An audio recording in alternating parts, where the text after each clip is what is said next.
Hello and welcome to बिटनिंग। साथ में मिलके शुरू करते हैं ज़िंदगी की दूसरी इनिंग। देखिए, अब जो कंपनीज़ हैं ना, जो कम जैसे मैंने पिछले वीडियोज़ में मैंने बताया कि किस तरीके से ब्लैक रॉक अपने यूएस को और अपने जो देश हैं, जो जी7 है, राइट?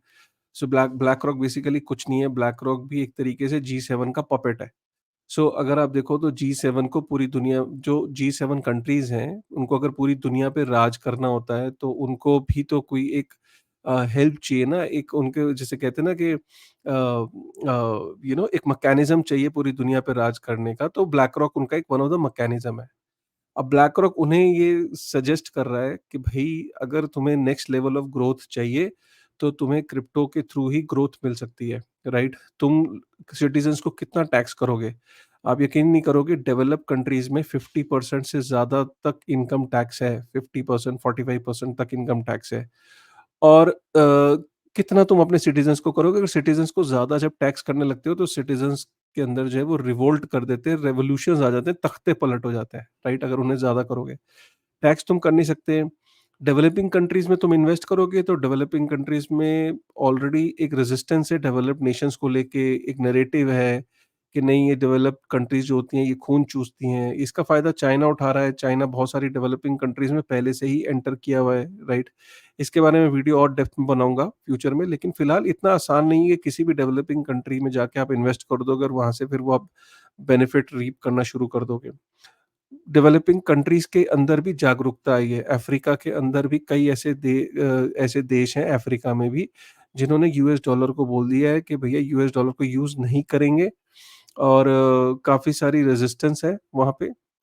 और कई जगहों पे तो आर्मी रूल भी आ चुका है, जहाँ पे they are completely against the western societies and western dominance. So ये कोई आसान काम नहीं है, इसीलिए ब्लैक रॉक ने ये बोला है कि भैया अगर आपको नेक्स्ट लेवल ऑफ ग्रोथ चाहिए, तो that is only available in crypto. और ये चीज़ ब्लैक रॉक उनको समझा रहा है, लेकिन जो अमेरिकन कंपनीज़ हैं वो ऑलरेडी समझ चुकी हैं। मैं आज कुछ आपको यहाँ पे एग्ज़ाम्पल देता हूँ। जैसे कि सबसे पहले आप समझिए माइक्रो स्ट्रैटेजी। माइक्रो स्ट्रैटेजी ने अपनी कायाकल्प कर दी है जब से उसने बिटकॉइन के अंदर इन्वेस्ट करना शुरू किया है। माइक्रो स्ट्रैटेजी ने बिटकॉइन को अपनी ट्रेज़रीज़ में शो करना शुरू करा था 2020 में। और आप देखिए उसने अभी फिर से ये 23 घंटे पुरानी खबर है, मतलब कल उसने 11,931 बिटकॉइन फिर खरीद लिए 786 मिलियन यूएस डॉलर में। राइट, आप ये देख सकते हो 11,931 बिटकॉइन उसने फिर से खरीद लिए। क्यों माइक्रो स्ट्रैटेजी बिटकॉइन खरीदा जा रहा है? और आज के डेट में उसके पास 2,26,331 बिटकॉइन हो चुके हैं, which is like close to 14.9 billion US dollar. होता क्या है बिटकॉइन खरीदने से कंपनियों के शेयर प्राइस पे असर क्या आता है, मैं उसको उसको दिखाता हूँ आपको। आप ये देख सकते हो कि माइक्रो स्ट्रैटेजी का ये ने 2020 अगस्त के अंदर $130 का उसका शेयर था, जब उसने डिसाइड किया कि वो बिटकॉइन को अपनी ट्रेजरीज के अंदर, अपनी बैलेंस शीट के अंदर शो करेगा।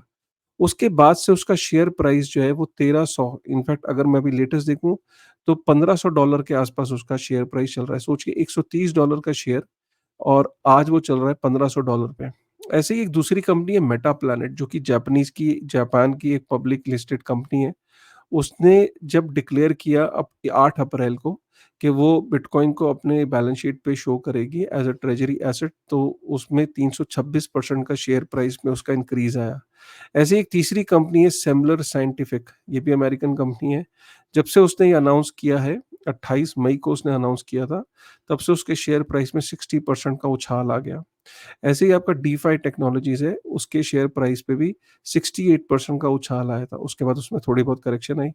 तो आप ये देख सकते हो कि काफ़ी सारी कंपनीज़ को एक मंत्रा मिल गया है कि अगर बिटकॉइन को अपनी ट्रेजरीज़ पे डालते हैं, तो उसका डेफ़िनिटली इम्पैक्ट शेयर प्राइसेज़ पे आता है। उसकी सिंपल सा लॉजिक ये है, मैं इसकी एनालॉजी इस तरीके से देता हूँ कि अगर कोई किसान है और किसान के पास एक ज़मीन थी बहुत तगड़ी, और उसके आस-पास एयरपोर्ट डिक्लेयर हो जाता है। अभी देखिए एयरपोर्ट बना नहीं है, लेकिन उस किसान की हालात बदल जाते हैं। उसकी ज़मीन की वैल्यू बढ़ने लगती है, उसकी उसकी सोसाइटी में इज़्ज़त होने लगती है, उसके बेटे जो हैं, उसके बच्चे घर में समृद्ध फ़ील करने लगते हैं, अचानक उसको रिश्तेदार मिलने आना शुरू कर देते हैं। तो कहने का मतलब ये है कि बिटकॉइन को बैलेंस शीट में डालने से, बिटकॉइन क्योंकि एक ऐसी कमोडिटी, ऐसा डिजिटल एसेट है जिसकी वैल्यू हम सबको पता है कि विद टाइम ग्रो करती रहेगी, तो इसलिए कंपनी की जो फाइनेंशियल स्टैंडिंग है वो भी बड़ी इम्प्रूव हो रही है। और यहाँ आप देख सकते हो माइक्रो स्ट्रैटेजी का। और मार्केट क्यों गिर रही है, मैं अब थोड़ा इस पे आता हूँ, क्योंकि आप ये सोच रहे होंगे कि मार्केट के बारे में बताओ। मार्केट इसलिए गिर रही है क्योंकि 13, 14, 15, 18, 13, 14, 15, 17, 18 और 20, ये 5 कंसेक्यूटिव डेज़ हैं जब बिटकॉइन के जो ईटीएफ है उसमें आउटफ्लो देखने को मिल रहा है। आउटफ्लो की खास वजह अभी नहीं पता, मैं इसको थोड़ा-सा एक आइडिया इसमें आपको एक पर्टिकुलर न्यूज़ आर्टिकल में दूँगा। लेकिन इसकी खास वजह ये भी बताई जा रही है कि काफ़ी सारा पैसा एनवीडिया के अंदर भी जा रहा है। जो बिटकॉइन को लोग सेल करके, जैसे बिटकॉइन को सेल करके वो एनवीडिया के अंदर भी काफ़ी सारा पैसा मूव हुआ है। अब ये थ्योरी कितनी सही है, कितनी नहीं, तो मार्केट के अंदर रूमर्स चलते रहते हैं। लेकिन लोग यही कह रहे हैं कि बिटकॉइन ईटीएफ से पैसा निकल के एनवीडिया स्टॉक के अंदर काफ़ी पैसा एंटर किया है। जर्मनी की भी खबर ये आ रही है कि जर्मनी जो है वो 195 million US dollar worth of bitcoin वो एक्सचेंज पे ले गया बेचने के लिए। तो जर्मनी के पास काफ़ी बिटकॉइन्स हैं, वो काफ़ी सारे बिटकॉइन्स को सेल करने की फिराक में है। जर्मनी को देखें तो जितने भी देश हैं जिनके पास बिटकॉइन है उसमें चौथे नंबर पे आता है। जर्मनी की गवर्नमेंट की बात कर रहा हूँ, तो 50,000 बिटकॉइन है जर्मनी की गवर्नमेंट के पास, तो वो बिटकॉइन बेचने के मूड में है। और वो का इस वजह से मार्केट के अंदर डंप है। खबर ये आ रही है, मैं आपको लेकिन मैराथन जो है, वो जो माइनिंग कंपनी है, वो उस क्योंकि जब बिटकॉइन की माइनिंग होती है तो हीट निकलती है, तो उस हीट को पाइप्स के थ्रू ले जाके 11,000 घर हैं जिनको एक गरम किया जा रहा है। सो बेसिकली पाइप्स के थ्रू वो गरम हवा ले जाते हैं और वो ब्लोअर का काम कर रही है घरों के अंदर। और काफ़ी सारे जो घर हैं उनको फ़िनलैंड के अंदर जो है वो वार्म किया जा रहा है। फ़िनलैंड आप जानते हो बहुत ही ठंडा इलाका है। तो वहाँ पे ये इस तरीके से हीट का यूज़ करके वहाँ के घरों को गर्म किया जा रहा है। क्रैकन को का ये कहना है कि बाइडेन एडमिनिस्ट्रेशन जो है वो क्रिप्टो की तरफ उसका आउटलुक जो है वो सॉफ्ट हो रहा है। ये खबर मैंने आपको पिछले उसमें भी कवर करके दी थी। डोजकॉइन के लिए बुरी खबर ये है कि ट्विटर जो है वो पे का फीचर शुरू करने वाला है ट्विटर पे, लेकिन वो उसमें क्रिप्टो को यूज़ नहीं कर रहा है। वो क्रिप्टो को स्टार्ट अभी इंक्लूड नहीं कर रहा है। यहाँ पे मैंने आपको खबर दिखाई कि किस तरीके से बीटीसी जो है वो सेल हो रहा है पिछले 5 दिनों से। और यहाँ पे इसका ये कहना है थॉमस का कि एनवीडिया ट्रेड के लिए बिटकॉइन ईटीएफ काफ़ी सेल हुआ और एनवीडिया के अंदर पैसा गया है। लेकिन लॉन्ग टर्म में आप ये देख सकते हो कि 1 मिलियन बिटकॉइन एड्रेसेस हैं जिनके पास अब 1 बीटीसी से ज़्यादा है, तो ये बहुत बुलिश खबर है, क्योंकि इसका मतलब ये है कि एक्यूमुलेट हो रहा है। 1 मिलियन मतलब 10 लाख वॉलेट है जिसके अंदर अब 1 बीटीसी है, उससे ज़्यादा है। और बिटकॉइन माइनर्स का जो है वो रेवेन्यू गिर रहा है ऑब्वियसली, क्योंकि माइनिंग जो है वो डिफ़िकल्ट होती जा रही है और इसलिए वो अपने रिज़र्व्स के अंदर से बिटकॉइन बेच के अपने खर्चों को पूरा कर रहे हैं। और ये आप देख सकते हो, ये बिटकॉइन की नोड्स हैं, ये रीचेबल नोड्स। आप देख सकते हो कि बिटकॉइन की नोड्स इतनी जगह पे फैली हुई हैं। अगर बिटकॉइन को ख़त्म करना है तो एक ही तरीका है कि ये जितनी भी नोड्स आपको दिख रही हैं, जो 100 कंट्रीज़ आपको दिख रही हैं, 94 कंट्रीज़ के अंदर अलग-अलग नोड्स हैं। एक-एक बंदे को, एक-एक कंप्यूटर को डिस्ट्रॉय करना पड़ेगा। यहाँ तक कि इंडिया के अंदर भी 45 नोड्स चलती हैं। तो एक-एक कंट्री के अंदर जाके इनको ढूँढ के इनके कंप्यूटर्स ख़त्म करने पड़ेंगे, तब बिटकॉइन भी ख़त्म हो जाएगा।